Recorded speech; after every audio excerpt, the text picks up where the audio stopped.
नमस्कार मंडळी, आज दुसऱ्या पद्धतीची आपण शेंगदाण्याची चटणी पाहणार आहोत। ही ढोकळ्यासोबत खूप छान लागते। त्यासाठी आपल्याला एक छोटी वाटी भाजलेले शेंगदाणे घ्यायचे आहेत, 1 चमचा फुटाणे किंवा दालवा, 5 लसणाच्या पाकळ्या, 2 हिरव्या मिरच्या छान हाताने तुकडे करून घ्यायचे।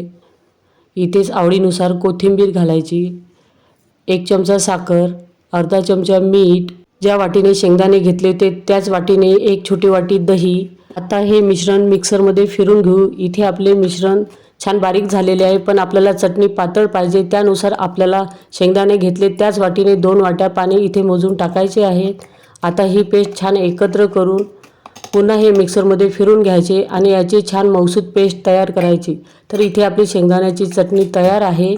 ही चटणी तुम्ही साऊथ इंडियन पदार्थासोबत आणि महाराष्ट्रीयन पदार्थासोबत खाऊ शकता, खूप छान लागते। चटणीसोबत जो ढोकळा आहे त्याची लिंक खाली दिलेली आहे।